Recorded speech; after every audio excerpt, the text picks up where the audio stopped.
tardes para todas y todos. Bendiciones. Quiero presentarles con mucho agrado a María Laura Paredes. Ella es licenciada en Sociología y profesora de Sociología de la Facultad de Ciencias Sociales de la UBA. Desde hace 15 años trabaja en CAREF, la Comisión Argentina para Personas Refugiadas y Migrantes, llevando adelante capacitaciones sobre migración, asilo y derechos humanos destinada a equipos de trabajo de áreas del Estado y organizaciones de migrantes. Desde allí participó en publicaciones vinculadas a la temática, También es docente en la materia migración y derechos humanos y hace un abordaje desde el trabajo social en la Facultad de Ciencias Sociales de la UBA.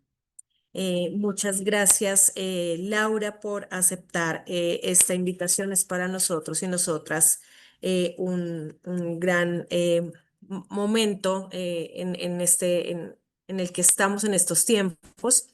Y hoy nos convoca con Laura el tema movilidad y derechos humanos. Entonces tienes 20 minutos a partir de este momento. Gracias. Bueno, muchas gracias, buenas tardes. Gracias Natalie por la presentación, gracias a la gente de UCEL por invitarnos. Eh, bueno, como ahí comentaban, yo vengo de CAREF, la Comisión Argentina para Personas Refugiadas y Migrantes. Voy a compartir ahí una presentación. Por ahí primero, ahí para resumir un poco sobre de dónde vengo, como les decía, bueno, CAREF es una asociación civil que trabaja por los derechos de las personas migrantes y refugiadas hace ya más de 50 años. Eh, bueno, el objetivo es promover los derechos de las personas migrantes y refugiadas y solicitantes de asilo. Eh, la Comisión Argentina para Refugiados y Migrantes está compuesta por 5 iglesias en la actualidad: la Iglesia Evangélica de Discípulos de Cristo, la del Río de la Plata, la Metodista Argentina, la Valdense del Río de la Plata y la Iglesia Luterana Unida. Eh, bueno, en la actualidad nosotros trabajamos principalmente con un eje de atención directa, gratuita para las personas que se acercan porque tienen alguna problemática, digamos, o no están pudiendo acceder a algún derecho por su condición de ser migrantes. Eh, También yo pertenezco al área de capacitación, donde bueno, participamos de espacios como este, tratamos de llevar la experiencia de CAREF, nuestro posicionamiento también en relación al contexto, parte de eso es lo que les voy a compartir hoy. Eh, bueno, también hay materiales de comunicación, de investigación, si entran en la página ahí pueden encontrar muchas de las producciones. En principio, yo sé que es poquito el tiempo, pero por ahí, como para refrescar y poder hacer hincapié más en el contexto actual, compartir, quizás algunas personas, bueno, sobre todo quienes son de Argentina, ya conocen sobre la legislación que tenemos de migraciones, las personas que son de otros lugares quizás no. La ley que tenemos en la actualidad en la Argentina se basa en un paradigma de derechos humanos, es una ley de fines del año 2003 porque considera la migración como un derecho humano, considera que las personas migrantes tienen que poder acceder a los mismos derechos que quienes nacieron en Argentina, tengan o no tengan documentación argentina, justamente porque hablamos de derechos humanos, ¿no? Hablamos de que todas las personas son iguales. Es una ley que habla de que el Estado tiene que garantizar caminos accesibles para que las personas puedan radicarse, puedan tener una documentación argentina.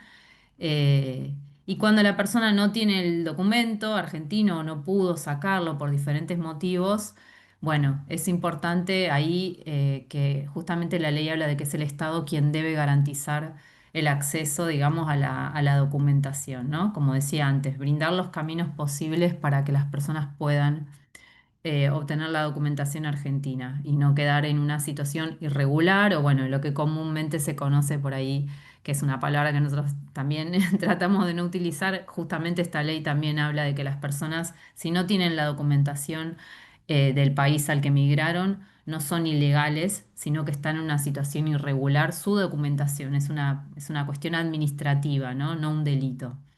Entonces, este es un poco el paradigma que tuvimos todos estos años. Obviamente hubo dificultades, no era todo perfecto ni color de rosa. Claramente las personas hubo siempre cuestiones en las que se dificultaba el acceso a derechos, pero sí, bueno, siempre fue un bastión y justamente, bueno, una herramienta para defender los derechos.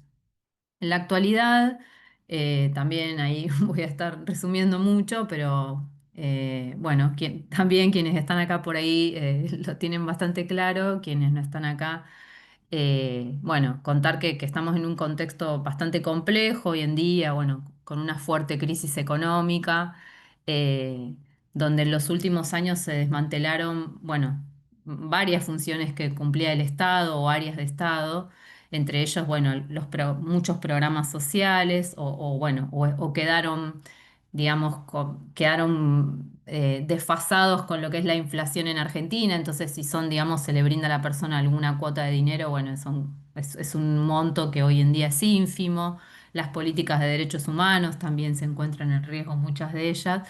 Bueno, de hecho, había un ministerio de género, hoy no lo hay. Eh, Hay también en este último tiempo un fortalecimiento de los discursos xenófobos. Esto también es algo que, bueno, a lo largo de la historia siempre sucede y también se puede pensar a nivel global, pero en concreto en Argentina en el último tiempo también es algo que se vio un poco más fortalecido, y de hecho desde los discursos oficiales, por parte del propio gobierno justamente, bueno, hubo una modificación de la ley migratoria y el discurso, digamos, en el que se basa o los argumentos en los que se basa esta modificación, justamente de alguna forma responsabiliza a las personas migrantes de, bueno, de cuestiones que tienen que ver más bien con un contexto que es el que les estaba comentando, en donde, bueno, hay un repliegue del Estado para algunas cuestiones. eh, y desde ahí, bueno, nada, muchas falencias que se ven en el cotidiano, en lo que es lo público, ¿no? La salud, la educación, etcétera. Entonces, bueno, ahí hay discursos que también podemos pensar que se dan con diferentes características por ahí particulares, pero a nivel global, ¿no? Como donde se habla de que los migrantes vienen a ocupar los servicios de salud o vienen a invadir el país bueno, ocupan las escuelas y no pagan los impuestos, etcétera. Entonces, estos discursos también en el último tiempo se vieron un poco más fortalecidos. Eh, y ahora más en concreto, sí, hablarles de lo que son estas modificaciones de la normativa. Eh, Esta modificación se dio en el mes de mayo, o sea, es muy reciente, todavía no está reglamentada. Es una modificación que se dio por decreto, bueno, como por ahí es obvio, pero necesito decirlo, digamos, o destacarlo. Son cuestiones que salen directamente del Poder Ejecutivo, ¿no? Que no tienen un debate parlamentario, etcétera. Em, y es una modificación que en varios aspectos tiene una mirada mucho más restrictiva de derechos, eh, y que se aleja bastante de esta mirada de derechos humanos, que yo contaba que era el espíritu de la ley migratoria de Argentina. O sea, la ley sigue existiendo, pero con estas modificaciones hay varias cuestiones, bueno, que se van que ahora se pueden ver en términos regresivos, y restrictivos, ¿no? Porque hay muchas cuestiones que pasan a complejizarse, a dificultar el acceso, etcétera. Por un lado, con la modificación que hubo en la ley migratoria, ahora se restringe el acceso a la salud para las personas que no tienen la residencia permanente en Argentina, que esto, digamos, es un proceso, ¿no? Obtener la residencia, primero se obtiene una residencia precaria, después una residencia temporaria y después una residencia permanente. Bueno, en algunos casos antes se llegaba a la residencia permanente más rápidamente. Bueno, ahora esto se ve sí, digamos, se ve como más dificultoso. Entonces, a partir de esta modificación de la ley, en realidad ahora las personas que se acercan a un servicio de salud, no por una cuestión de emergencia, porque en teoría la emergencia sigue siendo algo que se garantiza, tenga o no tenga la persona un documento argentino, pero sí para, por ejemplo, tratamientos u otro tipo de cuestiones de controles médicos que no sean de urgencia. Bueno, ahora es necesario que las personas presenten su residencia permanente. También se habilitó a partir de este decreto a que las universidades públicas cobren a los estudiantes migrantes que no tienen residencia permanente. Lo que son los posgrados, por ejemplo, hoy en día en las universidades públicas siempre tuvieron un costo y para los migrantes también, pero bueno, lo que era la educación, digamos, universitaria, gratuita y pública. Bueno, acá, digamos, todavía no sabemos cómo se va a implementar esto porque, como les decía, no está reglamentado, pero bueno, se abre ahí la posibilidad a que esto sea algo privatizado de alguna manera para las personas migrantes. Bueno, se amplían, acá no me quiero meter en detalles como muy técnicos, pero bueno, se amplían las causas, digamos, que hacen que a una persona no se la admita más en el país o que pueda permanecer. Este decreto también modificó lo que es la ley de ciudadanía, donde ahora de hecho se habilitó como un criterio de acceso a la ciudadanía, en donde si las personas traen un monto muy grande de dinero, que yo en este momento no recuerdo cuál es porque realmente es un monto muy grande, podrían acceder a la ciudadanía inmediatamente. Y bueno, se abren algunas cuestiones, también acá no quiero entrar en cosas muy técnicas, pero sí se dificulta bastante más el acceso a lo que es la radicación permanente. Entonces, como por un lado yo les decía, ahora para muchas cosas con esta modificación de la ley va a ser necesario que las personas tengan una radicación permanente, pero en paralelo se hizo más complejo este camino para el acceso a la radicación permanente, ¿no? Se exige que las personas puedan demostrar que tienen solvencia económica, lo cual dificulta mucho, por ejemplo, para aquellas personas que se desenvuelven en la economía popular o en la economía solidaria, ¿no? Donde no pueden o están en un trabajo precarizado, donde no pueden por ahí mostrar un recibo de sueldo, etcétera. Bueno, ahí aparecen más obstáculos.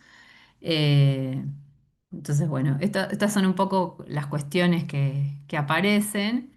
Eh, y desde ahí, bueno, yo pensaba, digamos, en qué compartir en relación a esto acá. Bueno, cómo repercute esto en la vida cotidiana de las personas, ¿no?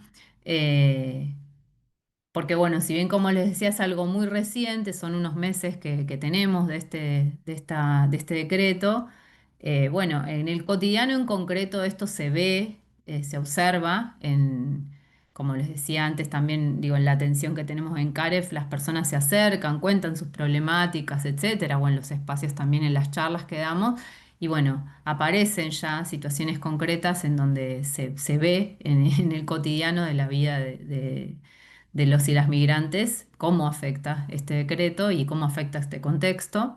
Entonces, bueno, aparecen dificultades concretas para el acceso a la documentación, para el acceso a derechos en general. Esto, fui al hospital, me dijeron que no me podían atender porque no tengo la residencia permanente o no tengo, digamos, el recibo de sueldo, entonces no sé cómo voy a poder continuar, digamos, para que me acepten y me den la residencia permanente. Eh, Aparecen dificultades para el ingreso a territorio. Esto es algo que venimos registrando también hace un tiempo ya, que también son cosas que siempre sucedieron, pero que ahora se están sucediendo más frecuentemente, donde las personas no las dejan ingresar al país. eh, y los criterios por los cuales no se admiten a las personas no son claros, entonces esto es como que dificulta más aún también poder comprender cuál es la lógica o cuál es el basamento para este tipo de decisiones. Aparecen mayores dificultades para la satisfacción de las necesidades básicas para las personas migrantes. Obviamente estamos hablando de las personas migrantes no específicamente, o sea, no solamente, o sea, sí estamos hablando específicamente de las personas migrantes, pero digo no solamente porque, bueno, es un contexto que atraviesa a toda la sociedad en su conjunto y sobre todo a quienes se encuentran en una situación de mayor vulnerabilidad o que no pueden tener, digamos, o que están en un trabajo muy precarizado. eh, o bueno, que no tienen un lugar donde vivir, digo, como cuestiones que complejizan más la situación. Entonces, bueno, digo esto, por un lado, el acceso al trabajo se encuentra bastante más dificultoso, a la vivienda hoy en día, y como, bueno, sabemos que hay una crisis habitacional fuerte, bueno, las personas migrantes por ahí que no tienen posibilidades de presentar una digamos, a una persona que tenga que le pueda dar una garantía, que tenga una propiedad, o esto, no tener un recibo de sueldo, eh, no tener redes, ¿no? Contactos en algunos casos dificulta un montón, ni hablar de los montos, que son montos muy costosos hoy en día para lo que puede ser alquilar un departamento de un ambiente o mismo en un hotel, que los hoteles, si bien algunos se encuentran en una situación también como muy precaria habitacionalmente, son muy costosos. Y bueno, ni hablar necesidades básicas como la alimentación, ¿no? Etcétera. Hay algo como de la reorganización del tiempo, hay muchos relatos ahí de las personas con las que trabajamos que por ahí nos cuentan, bueno, ahora están teniendo diferentes trabajos, varios trabajos, y en una situación más precaria, porque bueno, por ahí no tienen continuidad o son lo que uno llama changas, entonces, bueno, desde ahí...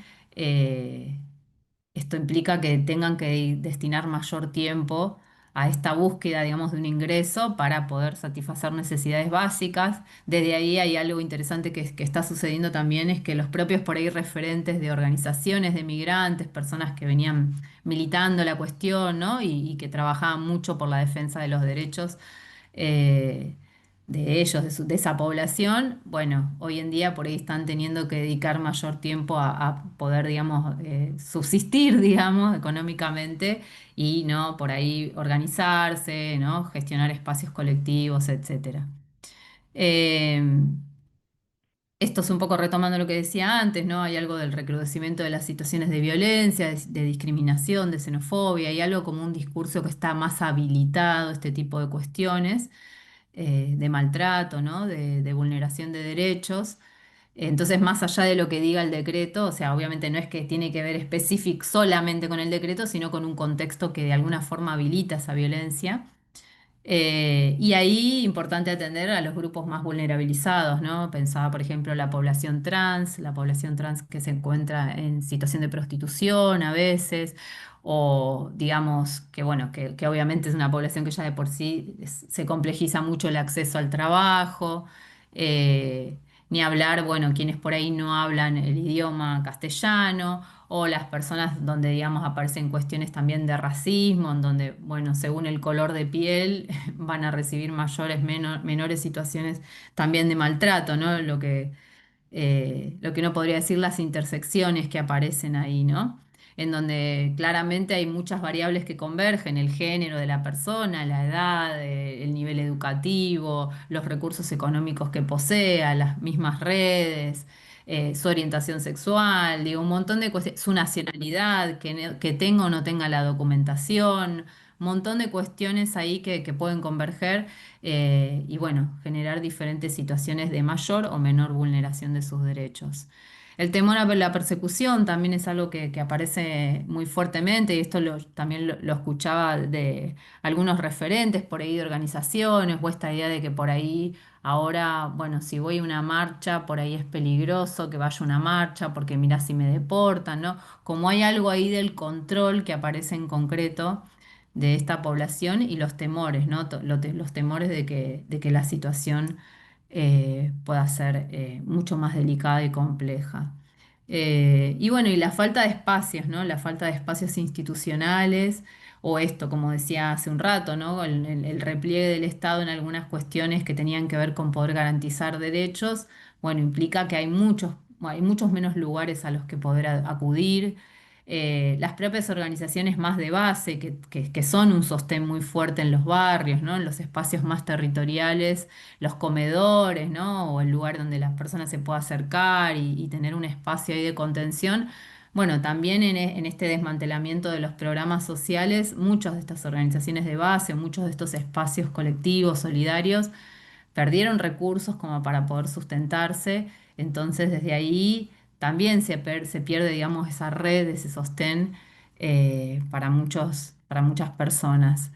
Em, Creo que estoy casi en tiempo, así que nada, por ahí para cerrar un poco esto, es un panorama quizás no muy alentador, pero bueno, a nosotros desde CAREF nos parece siempre importante poder compartir lo que tiene que ver con el contexto actual. No es tampoco pensando, yo por ahí hice como una mirada que podría parecer que es, bueno, los migrantes, las migrantes como víctimas, claramente no es esa nuestra idea ni nuestro posicionamiento. Obviamente en estos contextos también adversos se generan un montón de estrategias por parte de la población para responder, para poder sustentarse, etcétera.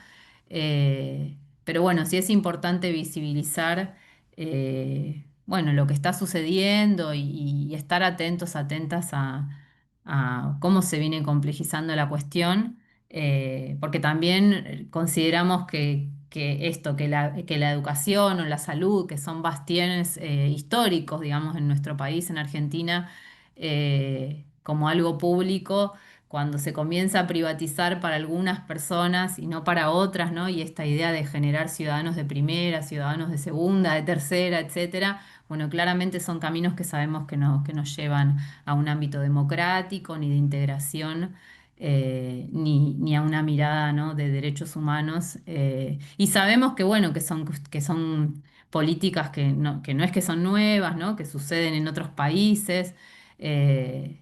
Y que quizás llevan muchos años en otros países sucediendo, pero bueno, que claramente no se basa en una mirada ni de justicia, ¿no? Ni de integración de la población. Entonces, bueno, desde ahí siempre nos parece importante poder compartirlo. Bueno, creo que estoy en tiempo, así que Gracias, Laura. Es lamentable lo que está pasando en la región, lo que está pasando en Argentina. Am, y bueno, si alguien tiene preguntas, las podemos recibir por el chat, pero mientras tanto quiero eh, preguntarte cuáles han sido o cuál es la esperanza, dónde encuentras tú la esperanza, uno, para seguir haciendo este trabajo y dos, para darles una voz a las comunidades migrantes el día de hoy. bien, qué lindas preguntas, qué difíciles. Eh, Bueno, la esperanza, yo creo que hubo diferentes contextos. Yo hace muchos años que trabajo en este tema. Bueno, obviamente que hay gente que hace muchos más años que lo hace. La esperanza siempre está en que, bueno, hay algo ahí como de la construcción de lo colectivo, de la búsqueda de justicia, bueno, que creo que a todos, a todas quienes estamos de alguna manera acá nos convoca. Eh, y sí seguir confiando en que, bueno, hay algo ahí de la organización, de poder difundir información, de poder también uno trabajar con los propios prejuicios, con las cuestiones que aparecen, bueno, llevan a un lugar que digamos que aporta de alguna forma a un mundo mejor. No quiero sonar tampoco, no quiero caer en algún cliché, pero bueno, un poco creo que es algo de eso sucede. Y sí, a lo largo del tiempo también por ahí los momentos adversos, como decía antes, también son momentos de construcción, ¿no? Y donde aparecen las fortalezas, y desde ahí, bueno, siempre es muy bello, ¿no? Poder agarrarse a eso también y poder apoyarse en eso, ¿no? En los espacios en donde sí sigue funcionando algo más equitativo, más democrático, más justo. Algo de eso por ahí. Gracias, Laura. Tendría muchas más Ah, preguntas. perdón, y me habías dicho, perdón, me quedé sin la otra pregunta, no la respondí, discúlpame. No, y los espacios, bueno, nosotros, por lo menos desde CAREF, siempre tratamos de trabajar mucho con la comunidad migrante, y esto, si se pueden generar materiales de difusión del tema, bueno, que puedan participar, ¿no? Que puedan hablar. O que sean las personas entrevistadas o que puedan acceder a algún espacio radial, digo, como que tomar siempre esas voces y que puedan ser ellos como protagonistas, ellas protagonistas, es lo más importante porque, bueno, desde ahí nosotros también trabajamos no trabajamos en nombre de, sino con las propias personas migrantes, entonces, bueno, desde ahí un poco. Agradecerte este espacio, agradecer a la UCEL la invitación, que podamos tener conversaciones más conjuntas, sostenidas, permanentes sobre la vida de las personas y cómo cruzan estas políticas y estos relacionamientos estructurales que desconocen el derecho a vivir con dignidad. Laura, muchas gracias. Bueno, muchas gracias a ustedes.